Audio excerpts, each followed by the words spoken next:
Om Riko, gini, kondisi umumnya kita dan masyarakat di lingkungan sekitar itu kan kalau lagi bahagia, seneng, happy itu pengen terus mempertahankan rasanya itu. Sedangkan untuk perasaan yang nggak enak kayak cemas, sedih, ketakutan, marah, dan rasa-rasa tidak nyaman lainnya itu mereka tidak mau menerimanya. Nah, pertanyaannya, bisa minta tolong untuk Mas Riko jelasin kenapa hal ini sebaiknya tidak disimpan lama-lama, baik senang maupun susah. Dan apa akibatnya jika perasaan-perasaan tersebut itu kita pendam sampai puluhan tahun. Oke, jadi gini. Jadi mau itu buah apel, misal kita punya buah apel segar nih. Kalau kita simpen, bosok nggak? Ya. Bosok kan? Ya. Mau sebaik apapun buah apelnya, mau yang busuk kita simpen, akhirnya tetap busuk. Ya. Jadi sama kayak kebahagiaan. Kalau kita eman-eman kebahagiaannya, kita simpen, kita nggak mau mengalami total kebahagiaannya, ya lama-lama busuk. Sama. Jadi jangan menyimpan apapun, dialami total. Kalau kalian ombaknya lagi, cuacanya lagi sedih, ya dialami total. Mungkin cuma bentar. Mungkin cuma 5 menit, 10 menit, it's okay. Kemudian muncul cuaca lain, cuaca bahagia, ya dialami total. Jadi jangan ketika cuacanya hujan, kalian bawa payung. Terus ketika cuacanya panas kalian nyemprot hujan. Oke, jadi ketika cuacanya panas, ya udah dinikmati panasnya. Ketika hujan, ya jangan bawa payung, kan gitu kan. Umpamanya, ini personifikasinya, simbolnya. Jangan nanti kalian hujan-hujan, multitafsir, oke? Jadi simbolisasi. Jadi ketika cuaca hati kalian mungkin lagi hujan, lagi sedih, ya udah dialami total. Nanti hilang sendiri, ya sama kayak matahari, ada waktunya terbenam, ada waktunya terbit. Jadi ya dibiarkan saja apa adanya. Jadi yang paling penting itu hasilnya adalah keberanian. Jadi halangan utama manusia itu mampu memeluk emosinya apa adanya itu kan ketakutan.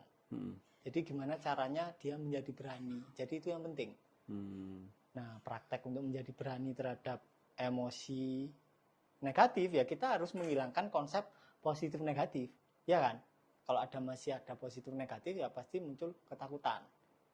Nah, untuk memecahkan konsepsi positif negatif dan menciptakan keberanian, bisa praktek reversal breathing. Ada di webinar Lighting In atau di workshop. Bisa diikuti.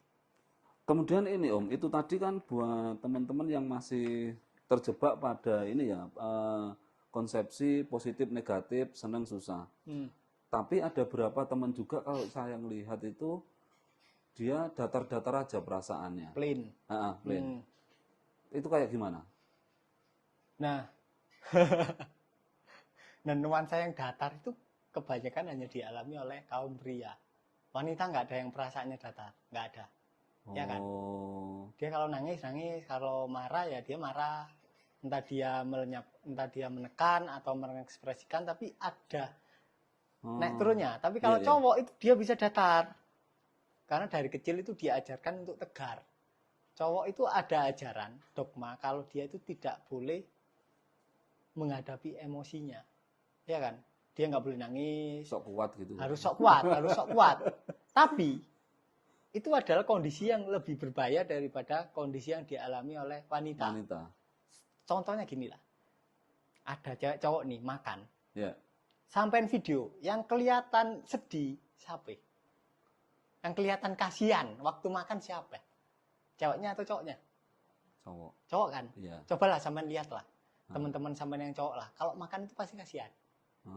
Kalau cewek dia estetik makanya, bener nggak?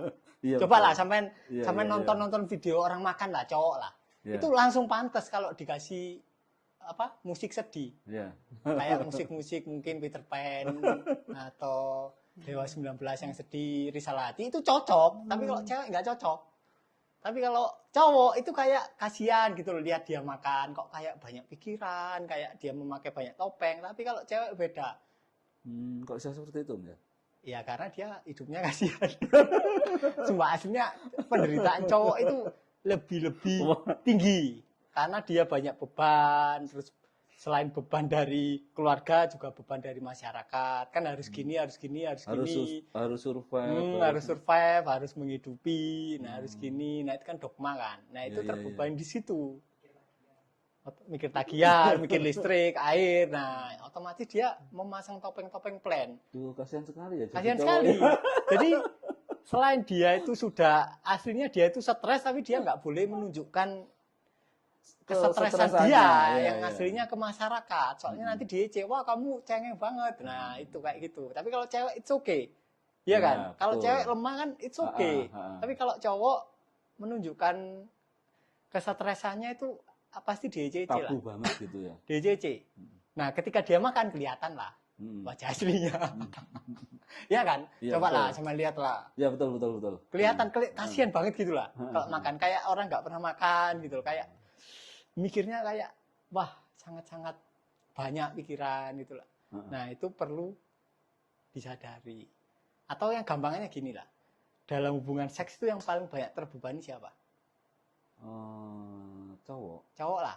Cowok ada kewajiban ngenakin istrinya. Betul. Bikin orgasme, tapi cewek nggak pernah dituntut untuk ngenakin suaminya, nggak ada, nggak pernah kan? Kecuali ceweknya memang feminis, ya kan? Tapi cowok itu dari dogma baula memang ya kamu harus bisa ngenakin istrimu di ranjang gitu kan, ya kan? Nah itu kan beban. Ketika kalian para pria ini di ranjang, kalian punya beban untuk ngenakan istri, bisa dipastikan kalian pasti ejakulasi dini. Karena menjadi sebuah kewajiban. Stres lah. Jadi cowok itu aslinya stres kalau kalian hidup di masyarakat yang penuh dogma. Benar. Lucu kata-kata itu. Udah di kantor tekanan, di rumah tekanan, malam mau enak-enak udah gimana? Jadi gini. Jadi kan orang kan di kantor itu kan udah dapat tekanan kan, udah stres kan. Dia pulang ke rumah dengan harapan dengan seks dia bisa membuang stresnya. Tapi ketika seks dia juga stres. Oke? Jadi setelah dia seks, ejakulasi, dia barulah stresnya bisa hilang. Baru dia bisa tidur. Makanya di manusia modern, ejakulasi itu adalah solusi untuk stres. Karena itu bisa membuang ketegangan di seluruh badannya. Tapi kalau kalian ingin kehidupan yang full energy, overflowing, ya kebiasaan itu harus dihilangkan. Karena kalian berarti membiasakan diri kalian berada dalam state yang energi low. Kalian kan terbiasa buang kan? Nah itu. Nah ini ya buat teman-teman cowoknya. Jadi kalau nggak mau kasihan hidup kalian, nah, liatin aja video-videonya Mas Riko. Nah buat yang mau belajar lebih dalam lagi itu bisa cek, hubungi kontak saya yang ada di deskripsi video ini. Kayak yang disampaikan Mas Riko barusan, ada reversal breathing, kemudian periperal, dan teknik-teknik lainnya itu nanti ada di materi workshop maupun di kelas online. Andaikan sekarang teman-teman ini masih belum ada dana atau kondisi lagi kekurangan, ya yang sudah disampaikan Mas Riko tadi, disadari aja semua perasaan, karena itu yang poin dasarnya.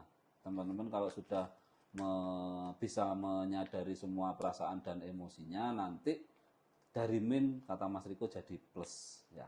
Oke, terima kasih Mas Riko. Sama-sama. 90% kan? Oke. Saya lupa Om, nggak jadi ditutup dulu ya.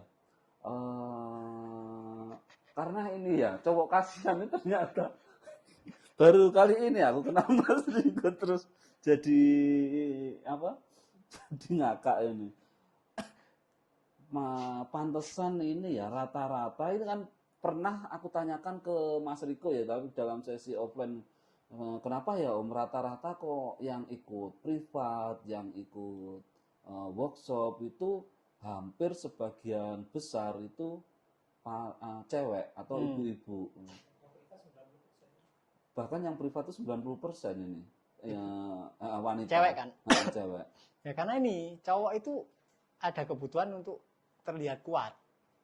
Nah, ketika dia cerita masalahnya ke orang, berarti kan image-nya runtuh.